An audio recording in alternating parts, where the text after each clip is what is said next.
My name is Samuel Edward Hatch. I was born July 12th, 1925, in Springfield, Massachusetts. I was the youngest of 4 children. I was born during the administration of Calvin Coolidge, the 30th President of the United States, and I've lived under 14 presidents. As you know, Calvin Coolidge was a New England president, born in Vermont, and he lived his adult years in Northampton, about 25 miles from here. Both my parents were born in Eastern Europe. My father didn't talk much about his early life. He came to America as a boy, and he settled in Brooklyn, New York, with his family. And his parents enrolled him in the Hebrew Technical Institute in New York when he was 14 years old. He graduated in 1890, and he was a machinist all his life. My mother came from a small town called Schnippachuk, near Vilna. I believe Vilna today is the capital of Lithuania. It may be Vilnius. And my mother's family left because of pogroms. Pogrom is a Russian word that means riots. It was a terrible time for Jewish people then. And they came to America.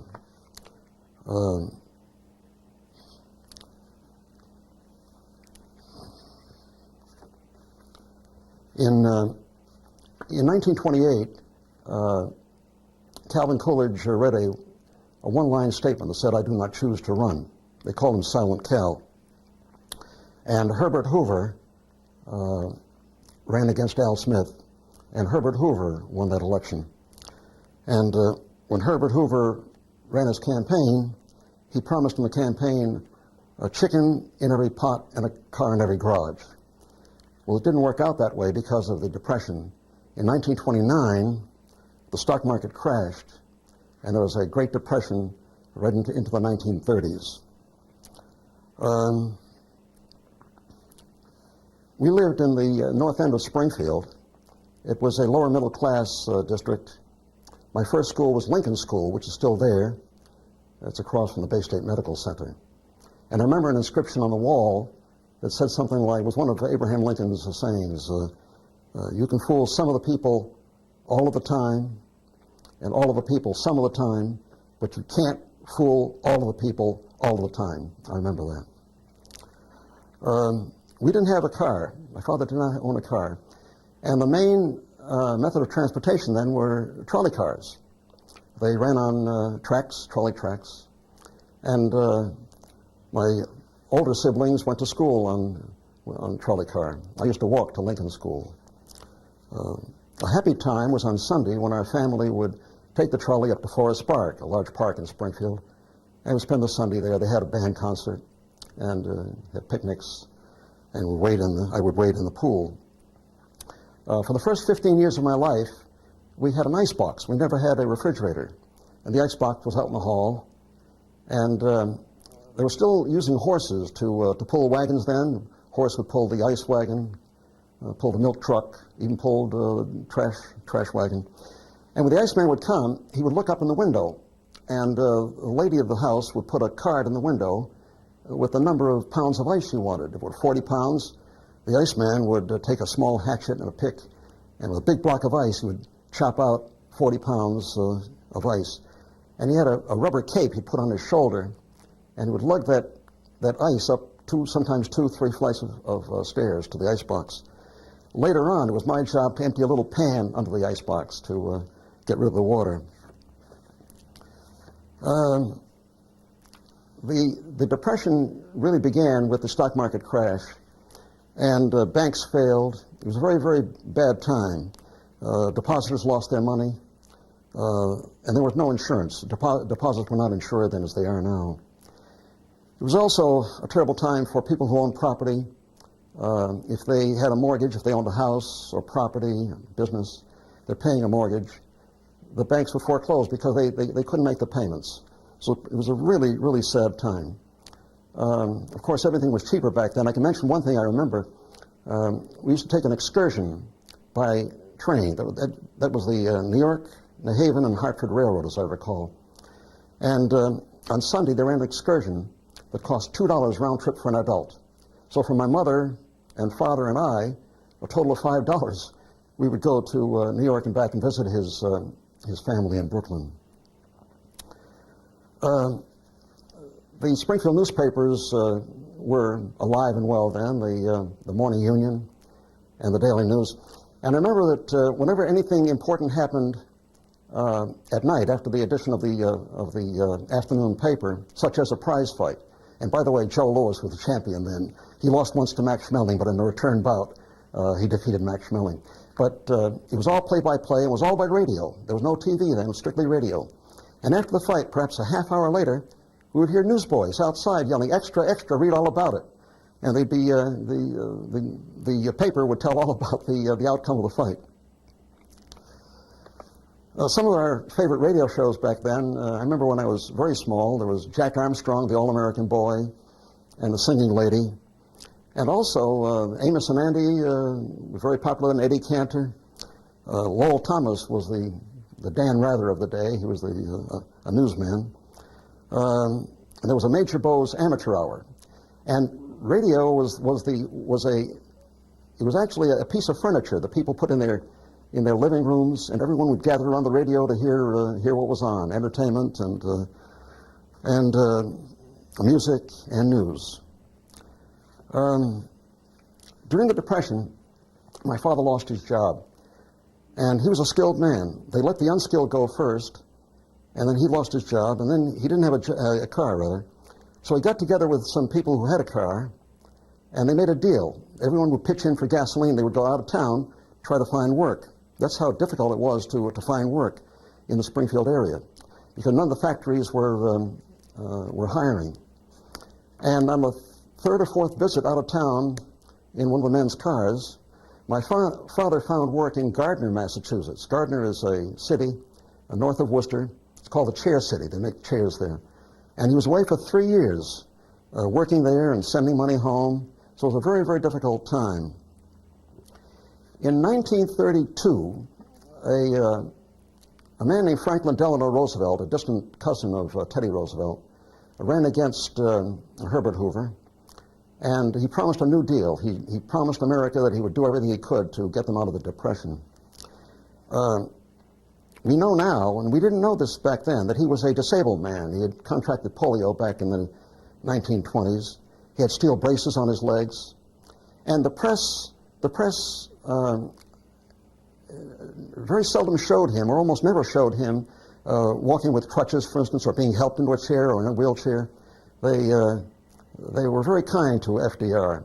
And it took a long time for America to know that we had a disabled president. And in 1933, when he was inaugurated, I want to mention this because in a minute I'll be talking about my war experience. Two men came to power in 1933, and they were FDR, our president, and Adolf Hitler, the Reichsfuhrer of Germany, head of the National Socialist Party, of the Nazis.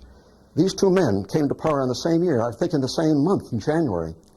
And down the road, they would have a rendezvous meeting in war later on.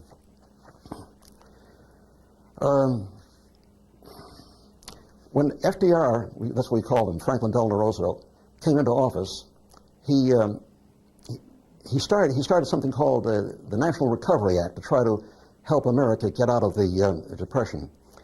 And there are a number of, we call them alphabet agencies, the WPA, for instance, Works Progress Administration, the CCC, Civilian Conservation Corps.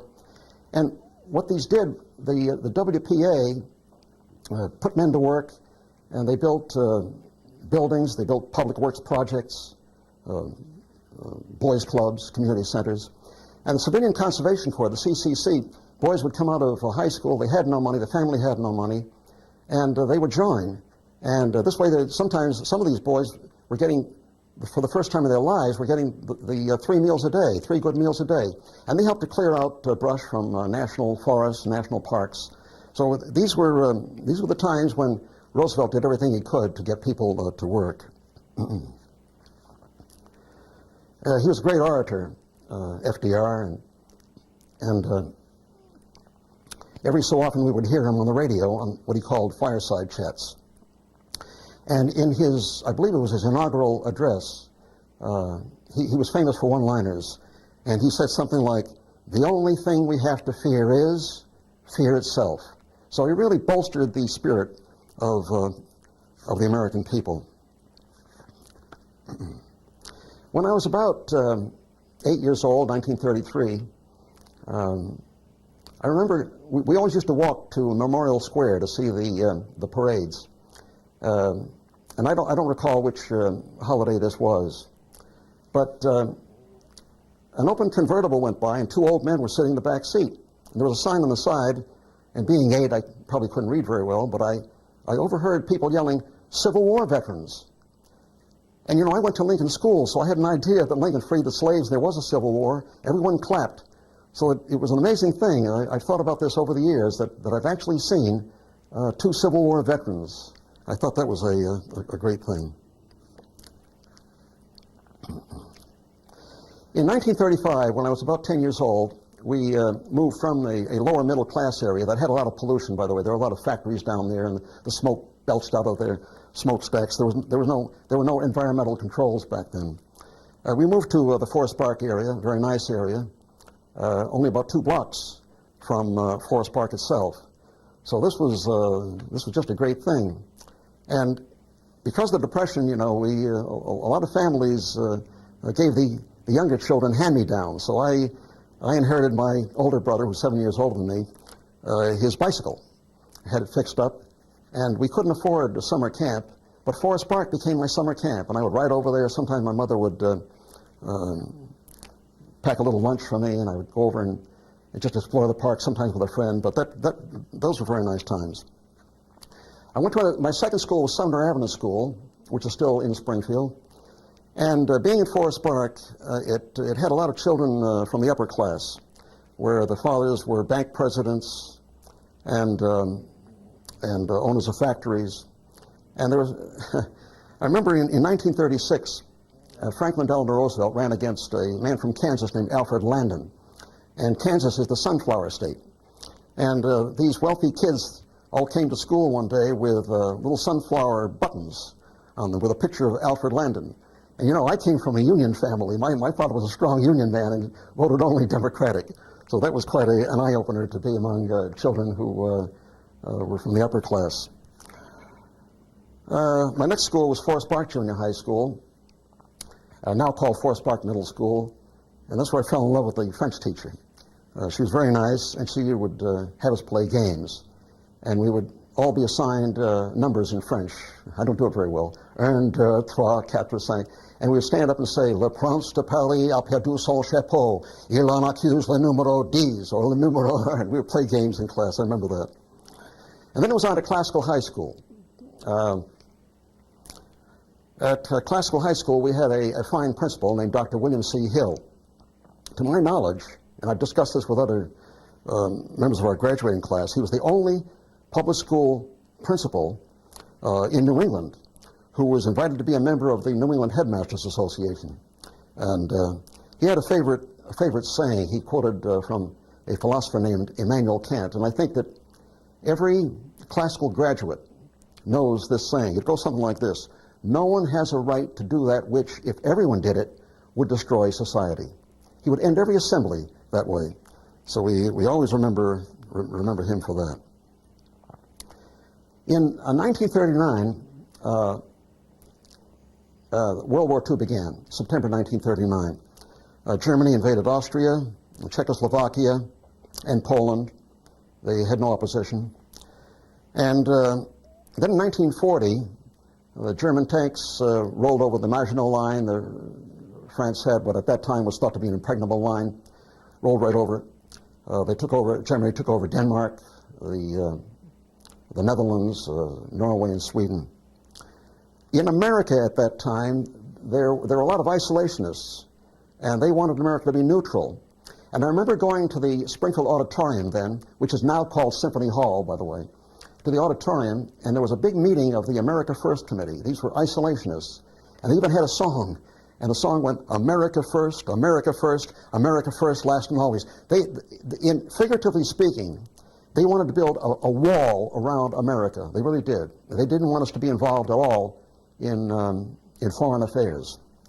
But the administration, Franklin D. Roosevelt and his administration, were keeping an eye on things. They were very good friends with Winston Churchill in England, and so he had the Congress pass something called Lend-Lease, where we wouldn't actually send our ships across the Atlantic Ocean, which, by the way, was filled with German submarines and U-boats, but they had a way of getting war goods to England on a kind of a cash-and-carry basis.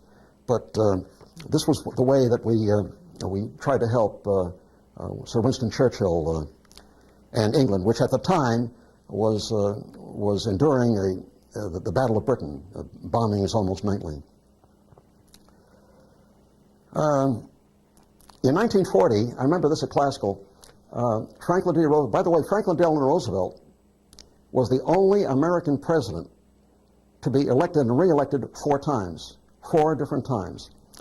In 1940, he ran against a man named Wendell Willkie, and we were at school, and Franklin D. Roosevelt, President Roosevelt, came to Springfield.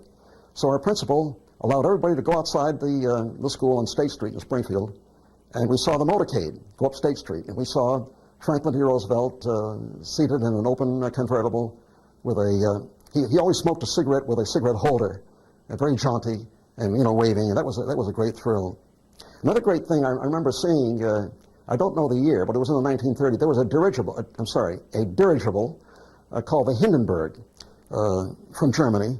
It looked like a giant sausage flying around the sky, and I remember seeing that float over Springfield, this huge balloon-type thing. It burned up, I know, later on, I believe in New Jersey. I think it was filled with helium. We get now to 1941. On December 7th, 1941 was a Sunday. I remember being at home and listening to the radio, some music, and all of a sudden an announcer broke in with a bulletin, and he said something like, flash, we have a flash from at that time radio stations received teletype from Associated Press, and he said, we have a flash from Hawaii. Some unidentified planes have attacked Pearl Harbor, Hawaii. More news to come. Anyway, that was the sneak attack by the Japanese at Pearl Harbor. And the next morning, December 8th of 1941, I went to school, reported to my home room, and the teacher said, please put your books down and everyone go to the assembly hall. And when I went there, it was overcrowded. It was filled up. So I sat on the staircase, and I guess the janitor put up a loudspeaker so we could hear. And President Roosevelt addressed a joint session of the Congress at 9 o'clock. And his opening words were, I'm sure you've probably all heard of this, he said, yesterday, December 7th, 1941, a date that will live in infamy. And he went on to, in detail, about the Japanese attack on Pearl Harbor, the sinking of the USS Arizona. And his closing words were that a state of war exists between the United States of America and Japan. So from that point on, the United States was at war. The Congress started a draft then. It was single men, mainly between 18 and 25, although it could be a married man with no child in that age range. And then when they ran out of the first two, they would get to married men with children. But that was the draft. We also had rationing back then because a lot of things were being used for the war effort. For instance, I'll give you one illustration. Nylon stockings. Ladies liked nylon stockings, but they were rationed because they had some of the material they had to use for parachutes. Simple things like that. And a lot of industries started converting to the war effort. For instance, an auto manufacturer would start making weapons carriers or tanks or jeeps for the war effort. And Springfield was very well known for the Springfield Armory, where they made the Garand rifle, named after a man named Mr. John Garand, who helped to invent it. And he worked at the Armory. In 1942, the United States declared war on the other Axis powers. They call them the Axis, Japan, Germany, and Italy. And Now we were fully at war. And once we were at war, word came down to high schools, for instance, to make gym a little tougher. And we had kind of like a commando type gym class. In other words, there was a lot of running, a lot of push-ups, rope climbing, going over obstacles. They wanted to toughen us up because they knew many of us would be entering the military service. And I was a member of the class of 1942 and a half. In those days, they had mid-year classes. But I decided to stay on and graduate with the class of 1943. And our yearbook cover showed a soldier standing with a rifle defending freedom. Behind him was a Statue of Liberty, Miss Liberty, and also a young family on one side. And that was the whole theme back then, was the war. I'd just like to mention this, that a member of my graduating class named Benjamin Judge Bushy died in the war. These are all from Classical High School. From Classical High School, a man named Merrill Hertzmark, who was a little older than me, he graduated from Classical, and he stepped on a landmine in France and was killed. And someone younger than me, Ronald Zundel, from, I believe in the class of 1944, joined the Marines, and he was killed on Okinawa. And I know for a fact, because I visit their graves every year when I go to see my parents' graves and relatives, that Ronald Zundel and Merrill Hertzmark are buried at Bethel Cemetery in West Springfield, Massachusetts.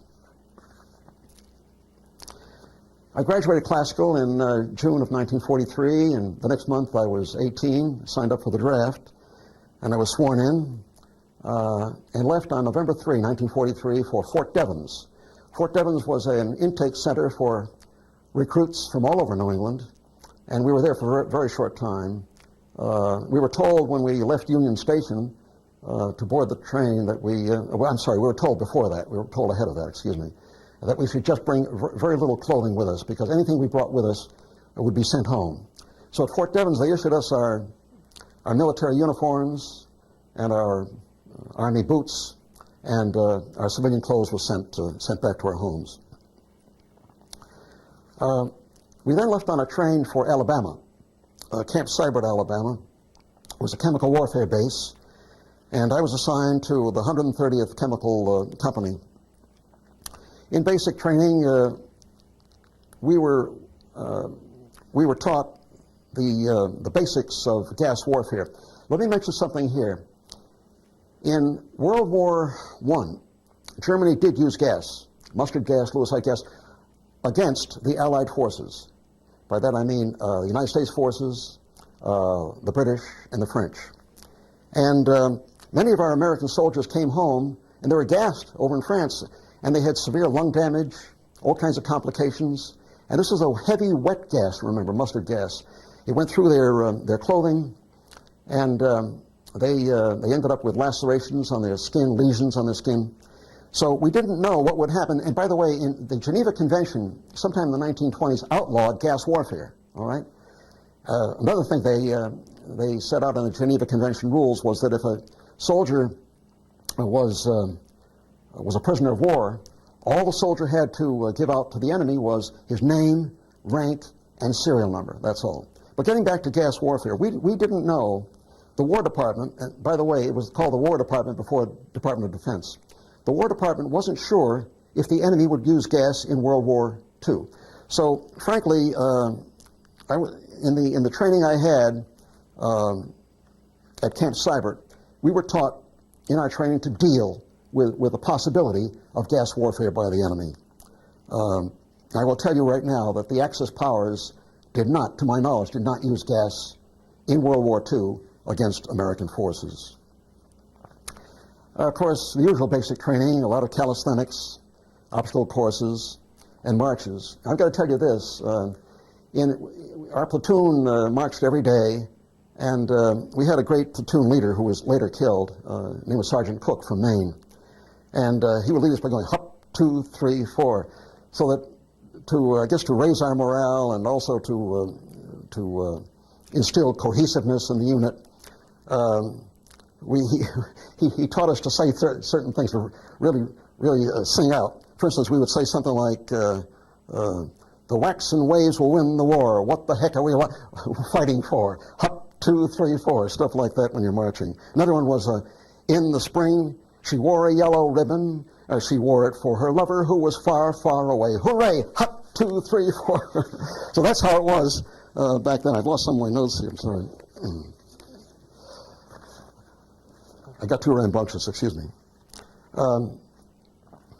In April 1944, we left on a train for the port of embarkation.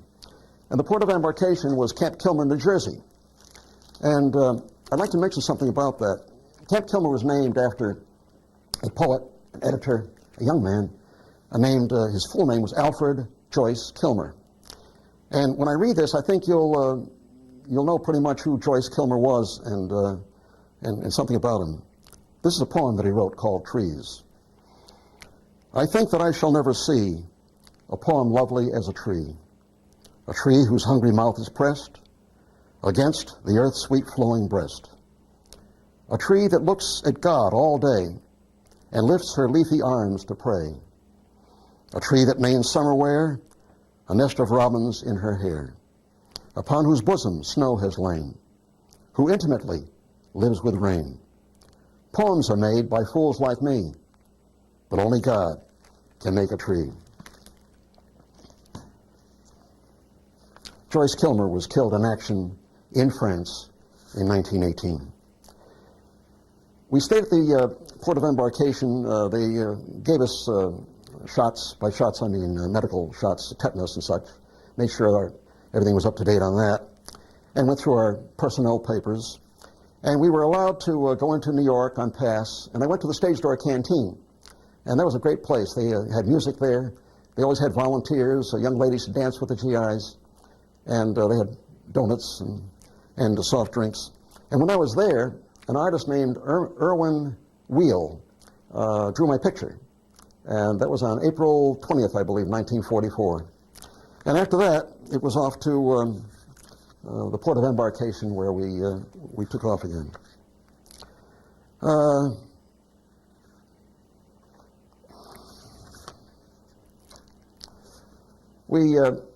We went overseas in April 1944 in a convoy, a large convoy.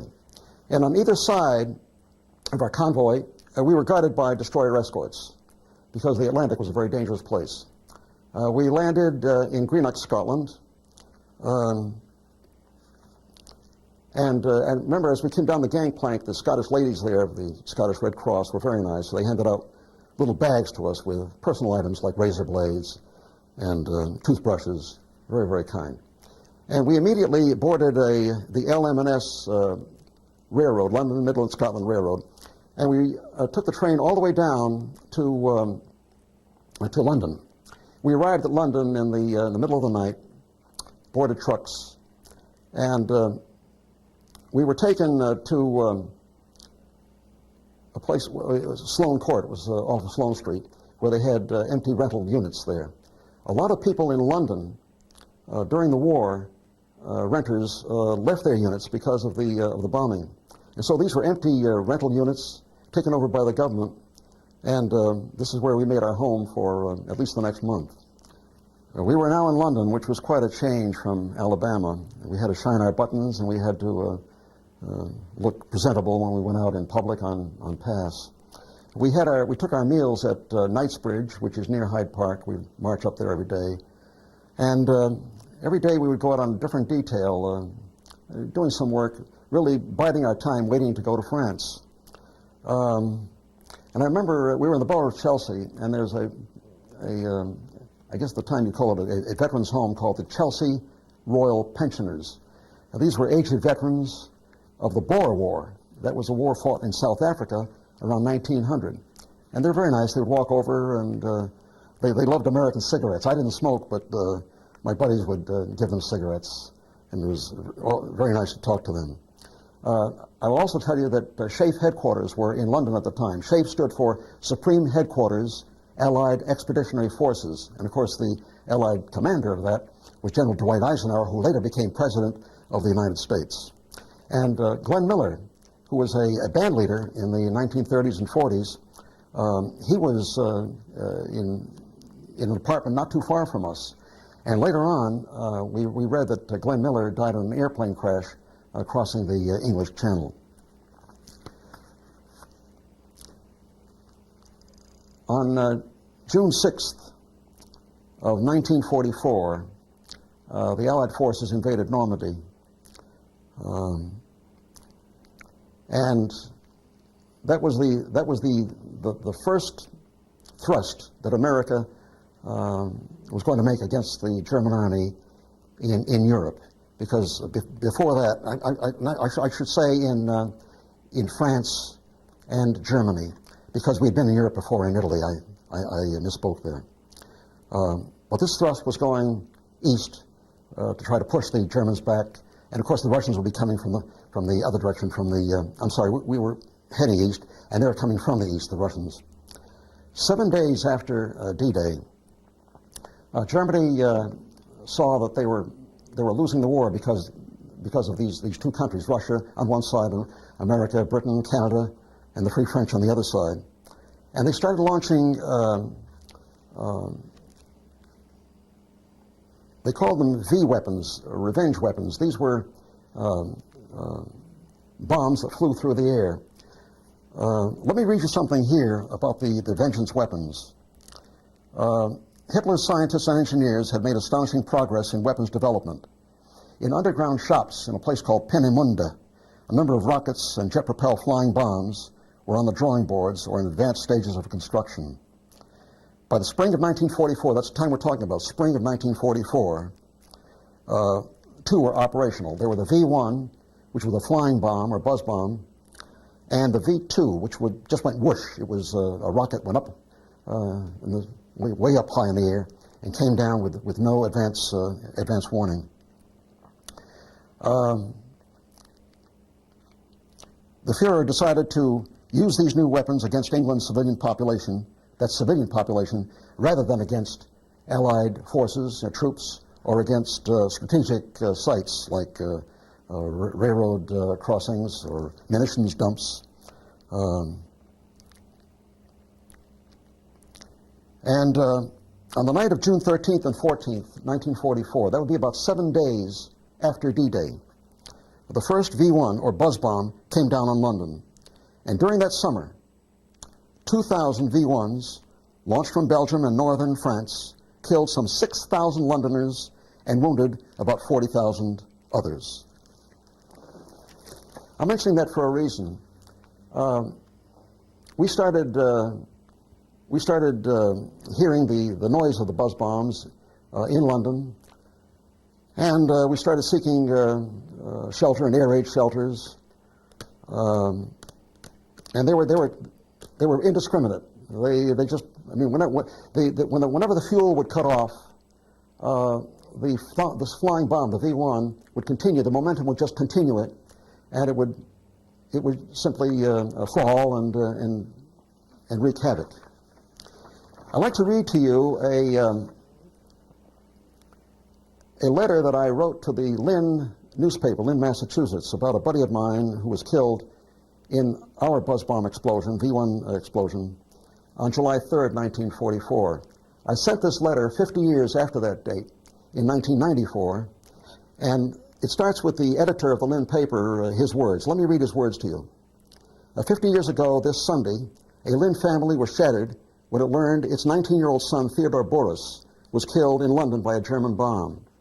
The item received a letter, that's the items in the newspaper, received a letter this week from a Longmeadow man, Samuel E. Hatch, who served in the army with Boris and was with him the day he died. The letter tells a story of one of the most terrifying episodes of World War II, the German bombing of London, and also of a friendship that lived on past that tragic day. In the letter, Hatch mentions Boris's sister, Connie. Just last month, a city square in Lynn was dedicated to the late Constance Boris Roach, a World War II veteran who organized a patriotic campaign to send care packages to local U.S. servicemen during Operation Desert Storm. Here is Hatch's letter. Dear Editor, 50 years ago, on July 3, 1944, a fine young man from Lynn was killed by a German V-1 buzz bomb in London. Theodore Boris and I were both 18 years old. I was wrong. The editor's note here, Boris was 19. He just turned 19. And we're in an Army chemical warfare unit stationed in London. The Germans began launching these unmanned rockets at London a week after D-Day. The V stood for Vergeltung revenge weapon. The V-1 was the first of these revenge weapons. We had breakfast at Knightsbridge, returned to our quarters, and we happened to see our names on a cleanup schedule posted on a bulletin board. We then began to sweep and clean our quarters prior to going off to work on a work detail with other members of our company. We emptied the refuse into a container, and Teddy offered to take the container with the trash down to the cellar. That was the last time I saw him. I went outside to try to board an Army truck that would take us to a work site. However, since I was delayed cleaning our room, the truck was full of soldiers, and there was no room for me. Just then, the V-1 flying bomb appeared in the sky. It was silent because the engine had shut off a few miles away, and it was gliding. I ran and fell to the ground. The rocket exploded in the street with a deadly force, and the building caved in on Teddy. He died in the wreckage. Everyone on the truck was killed. Out of a company of 145, 63 were killed in this explosion, and over 70 were injured. I wrote a letter to Teddy Boris's sister, Ensign Connie Boris, expressing my sorrow to her and her family. She wrote back, "We have such wonderful memories of him. He was such an angel." Over the years, I've thought about the casual decision that determined our fates. If I had remained in the building to empty the trash container, the letter would have gone to my parents from the War Department. If there had been room for one more soldier on that truck outside, I would have met the same fate. If there's a reader who graduated high school with Theodore Boris or knew the family at 42 Wyman Street, I ask you to pause to honor his memory. He was a fine young man from Lynn with great potential who lost his life in World War II due to enemy action. He was my friend and my Army buddy.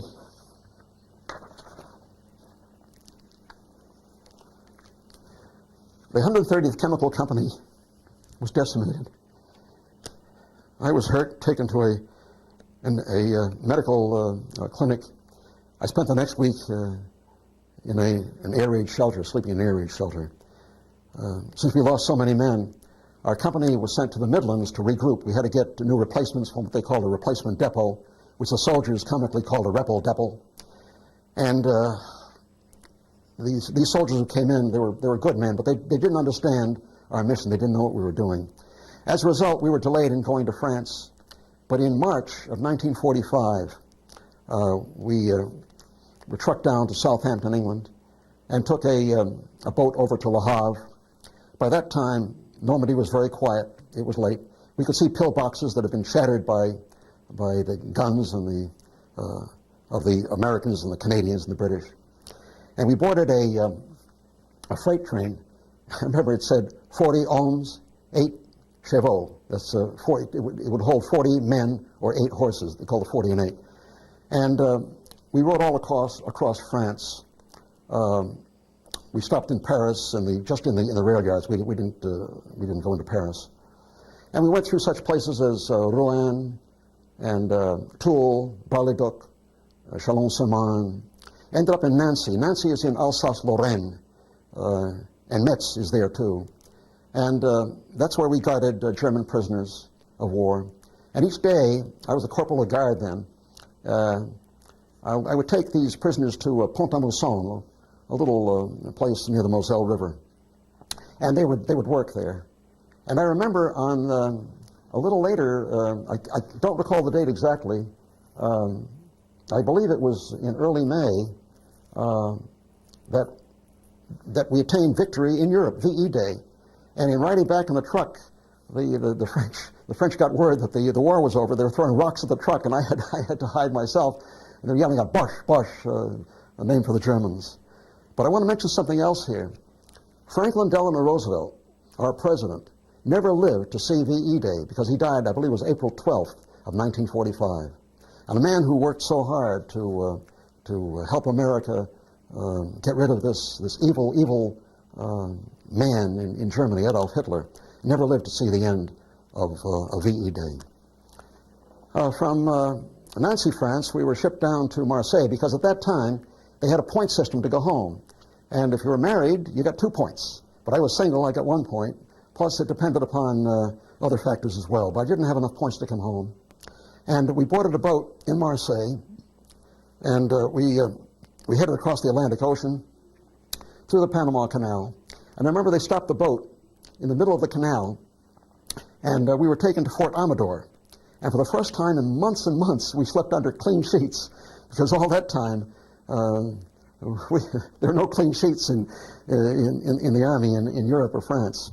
And also we had fresh milk and fresh eggs. And we were used to powdered milk and powdered eggs. So it was quite a treat at Fort Amador. And we kept going. It's now early August, and we heard news on the boat going over. We're now in the Pacific, somewhere near the international date line, that an atomic bomb was dropped on Nagasaki. And then 1 or 2 days later, an atomic bomb was dropped on Hiroshima. I may have it backwards. It may be Hiroshima first. I don't have my notes here. But we knew then the Japanese couldn't continue, and we knew that we heard later on that the Japanese would sign the terms of surrender in Tokyo Bay aboard the USS Missouri with General Douglas MacArthur on September 2nd. And we landed in Manila on September 1st, the day before the signing of the surrender terms. So really it was just a matter of encamping at San Fernando La Union, that's on Luzon, the Philippine Islands. And we guarded Japanese prisoners, but it was very casual. You know, we hardly even carried guns because the war was over. And it was funny, I guess they appreciated the way we treated them. So they put on little shows for us. And at one of the shows, one of the Japanese drew a picture of me. I have it here. And then it was time to go home. And in December, those of us with enough points boarded a boat. And back we came to California. Then I flew home to Logan Airport, Boston. And from there we were taken to Fort Devens, where we left the Army with our discharge papers and good luck. I want to mention one other thing. I was hurt in the bombing in the Buzz bomb explosion on July 3, 1944, on Sloane Court in London.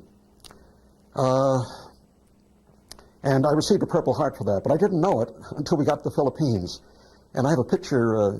The picture was taken out there and sent to the local newspaper, the Springfield Daily News, and my parents read about it in 1946 in the Springfield Daily News that I was awarded a Purple Heart. A Purple Heart is given if you receive injuries or wounds as a result of enemy action. So I was very surprised to get that in the Philippines in a parade formation. Then I came home, and I guess the rest is quite routine. I started school on the GI Bill of Rights, as millions of other GIs did. It was a godsend. And I went to school there for 2 years. Then I transferred to Boston University, and later got married. And I ended up working for the government in the Social Security Administration, and I retired there in 1989. And that's pretty much the story of the war. So let me just say one more thing. General Douglas MacArthur came home a hero, the hero's welcome, and he addressed a joint session of the Congress. And at the end of his speech, he said, and now, he said, I want to close with an old Army ditty. And it's one line in this Army song, and it goes, old soldiers never die, they just fade away. Thank you.